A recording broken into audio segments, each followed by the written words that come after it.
அந்தபடி 8:27 வாசிக்கிறேன். அந்தபடி அவன் எழுந்து போனான். அப்பொழுது எத்தியோப்பியருடைய ராஜஸ்திரீ ஆகிய கந்தாக என்பவளுக்கு மந்திரியும் அவருடைய பொக்கிஷம் எல்லாவற்றிற்கும் தலைவனுமாயிருந்த எத்தியோப்பியன் ஆகிய ஒருவன் அப்படின்னு இருக்கு.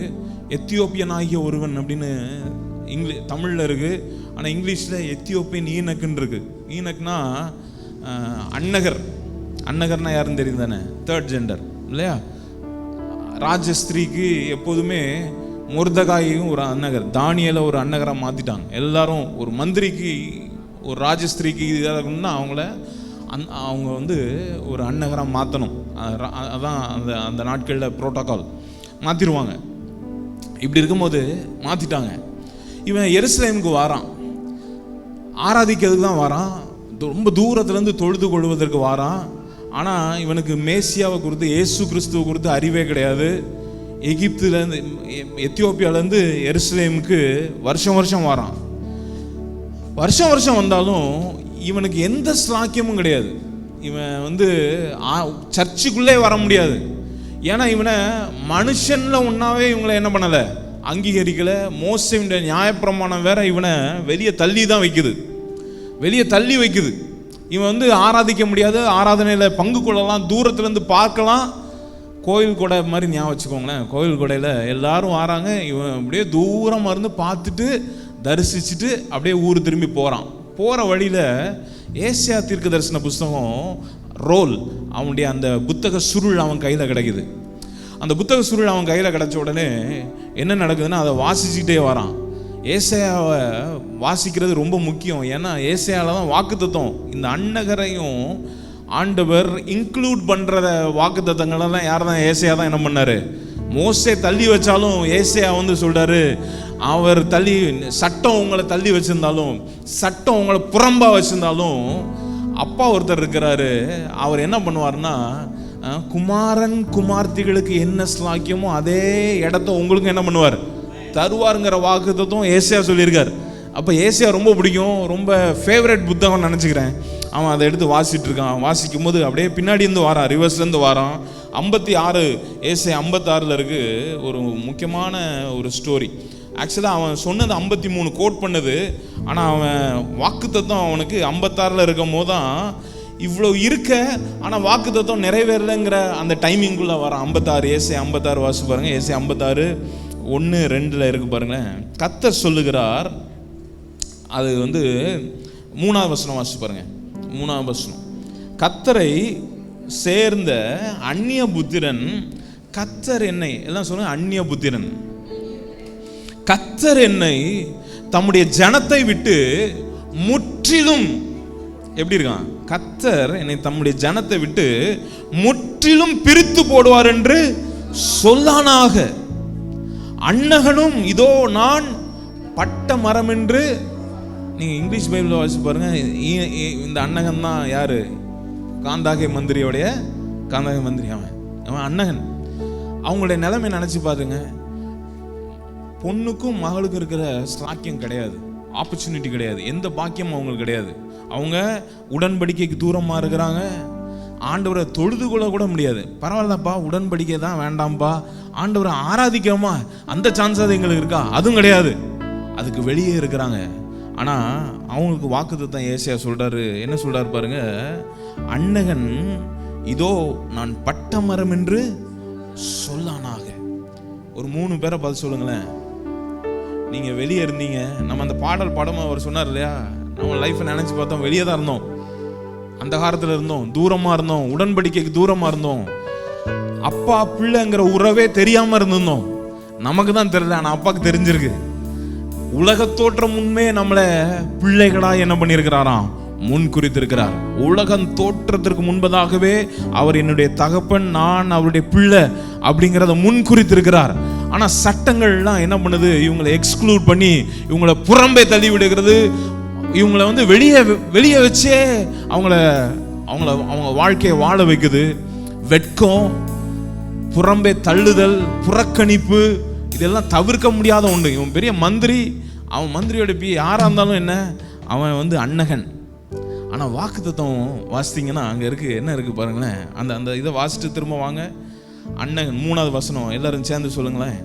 கர்த்தரை சேர்ந்த அந்நிய புத்திரன், கர்த்தரை சேர்ந்த அந்நிய புத்திரன் கர்த்தர் என்னை தம்முடைய ஜனத்தை விட்டு முற்றிலும் பிரித்து விடுவார் என்று சொல்லானாக. இது அன்னகனை மாத்திரம் சொல்லல, ஹோல் இஸ்ரவேல் கம்யூனிட்டியும் இந்த நிலைமையில தான் இருந்தாங்க. எங்களை கை விட்டுட்டார் ஆண்டவர், நாங்க என்ன ஆயிட்டோம், வெட்கத்திற்கு போயிட்டோம், எங்களை புறம்பே தள்ளிட்டாரு, நாங்க வெளியே இருக்கிறோம், வாக்குத்தத்தத்துக்கு வெளியே இருந்துருக்கோம் அப்படின்னு எல்லாரும் நினைச்சிட்டு இருக்காங்க. அந்த இடத்துல கட் ஆஃப் ஆயிருச்சு. அதாவது ஃபேமிலி லைன் கட் ஆஃப் ஆயிருச்சு. அதான் நான் சொல்றேன், குடும்ப அப்படியே வாரிசு கட் ஆஃப் ஆயிருச்சு. இந்த இடத்துல என்ன நடக்குது பாருங்க. 4வது வசனம், என் ஓய்வு நாட்களை ஆசரித்து எனக்கு இஷ்டமானவைகளை தெரிந்து கொண்டு என் உடன்படிக்கையை பற்றி கொள்ளுகிற அன்னகர்களை குறித்து கர்த்தர் சொல்லுகிறது என்னவென்றால், நான் அவர்களுக்கு என் ஆலயத்திலும் என் மதில்களுக்குள்ளும் குமாரருக்கும் குமாரத்திகளுக்கும் உரிய இடத்தையும் கீர்த்தியை பார்க்கிலும் இடத்தையும் உத்தம இடத்தையும் கீர்த்தியும் கொடுப்பேன் என்றும் அழியாத நித்திய நாமத்தை அவர்களுக்கு அருளுவேன். 6வது வசனம் எல்லாரும் சேர்ந்து வாசிங்க. கர்த்தரை சேவிக்கவும் கர்த்தருடைய நாமத்தை நேசிக்கவும் அவருக்கு ஊழியக்காரராய் இருக்கவும் அவரை சேர்ந்து ஓய்வு நாளை பரிசுத்த குலைச்சலாக்காதபடி ஆசரித்து என் உடன்படிக்கையை பற்றி கொண்டிருக்க அந்நிய புத்திர அனைவரையும், இது அவங்களுக்கு மாத்திரம் இல்ல, எல்லாத்துக்கும் உங்களை வேணா உங்க ஃபேமிலி லைன்ல இருந்து ஒதுக்கி வச்சிருந்துருக்கலாம், உங்களை வேணா உங்க குடும்ப வரிசையிலேருந்து உங்களை புறம்பே வச்சிருந்துருக்கலாம், உங்களை வெட்கப்படுத்திருக்கலாம், உங்களை அப்படியே வெளியே வச்சே பார்த்துருக்கலாம். ஆனால் உங்களுக்கு ஒரு அப்பா இருக்கிறாரு. இன்னைக்கு நேரத்து பிறந்தவர் இல்லை, இன்னைக்கு நேரத்து நீங்கள் இந்த திட்டம் அல்ல, அனாதி திட்டம். உலகம் தோற்றும் முன்னே உங்களை அவர் முன்குறித்து அவருடைய அணைப்பிற்காகவே முன்குறித்திருக்கிறார். அவருடைய குடும்பத்தில் உங்களை முன்குறித்து வச்சிருக்கிறார். அவர் சொல்றாரு, நீங்கள் புறம்பானவர்கள் அல்ல, குமாரன் குமார்த்திகளுக்கு உள்ள கீர்த்தியை பார்க்கலும் அதிக உத்தம கீர்த்தியை நான் உங்களுக்கு கொடுத்துருக்கிறேன் அப்படிங்கிறாரு. இதை வாசிச்சுட்டு இருக்கிறான், இதையும் வாசிச்சுட்டு வர்றான். இது அவனுக்கு தெரியும், இது அவனுக்காக கொடுக்கப்பட்ட வாக்கு தத்துவம். ஆனால் அந்த வாக்கு தத்துவம் நிறைவேறவே இல்லை. வாசிச்சுட்டே வர்றான், கரெக்டான இடம் வருது. அந்த இடத்துல பிலிப்பு ஆவிலேருந்து என்ன பண்ணுறாரு, கொண்டு போகிறாரு. அப்படியே திருப்பி வாசிச்சுட்டு ஒன்றுமே இல்லைன்னு போயிட்டு வரான். ஏசாயா 53 வந்துருச்சு. ஏசாயா 53 தான் இதை நிறைவேற்றுகிறதா எழுதி வச்சிருக்காரு. ஏசாயா 53 அவருடைய வாரிசை, அவருடைய வம்சத்தை யார் சொல்லி முடியும்? அவரும் கட் ஆஃப் ஆயிட்டார். அவரும் குடும்பத்திலேருந்து என்ன ஆயிட்டாராம், பிரிஞ்சு கீழே வந்து அன்னகர்கள் போல இருந்த நம்ம, குடும்பம் இல்லாத புறக்கணிக்கப்பட்ட வெட்கத்திற்குட்காக்கப்பட்ட அப்படியே கனவீனப்படுத்தப்பட்ட நம்ம அப்படி எடுத்து அவர் கட் ஆஃப் ஆனாராம். ஃபேமிலியில் இருந்து கட் ஆஃப் ஆகி இந்த ஃபேமிலியை மறுபடியும் அவர் தம்முடைய குடும்பத்தோடு இணைச்சிருக்கிறாராம். இதான் ஏசாயா 53. ஏசாயா 53 இதான் பெரிய காரியம்.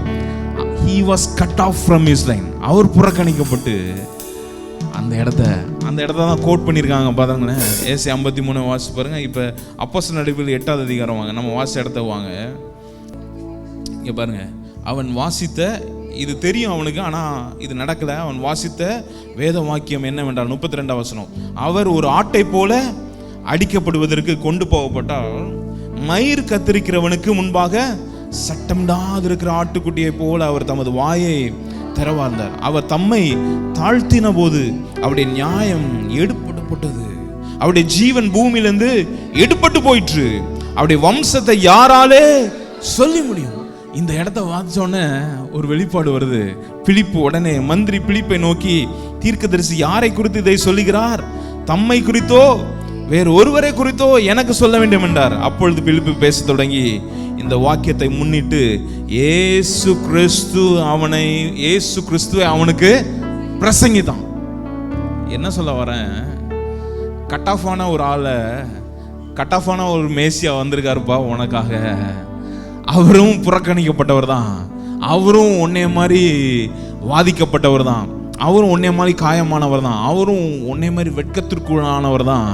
ஆனால் அவர் இருந்த இடத்துல இருந்து தம்மை தாழ்த்தி உன் இடத்துக்கு வந்து உன்னைய குமாரரும் குமாரத்திகளும் இருக்கிற கீர்த்தியை பார்க்கலும் அதிக உத்தமமான கீர்த்தியை இருக்கிற இடத்துக்கு ஒன்றை கொண்டு வந்து வச்சிருக்கிறாருன்னு இந்த வாக்குத்தத்தம் அவனுக்கு நிறைவேறுதலை காமிச்சு கொடுக்குறான். இந்த இயேசு காமிச்ச உடனே நான் ஞானஸ்தானம் எடுக்கலாமா அப்படின்னு கேட்குறான். நீ தாராளமாக ஞானஸ்தானம் எடுப்பதற்கு நீ விசுவாசிப்பாயானால் இந்த குடும்பத்தில் நீ அங்கத்தினராக மாறலான்னுங்கிறான்.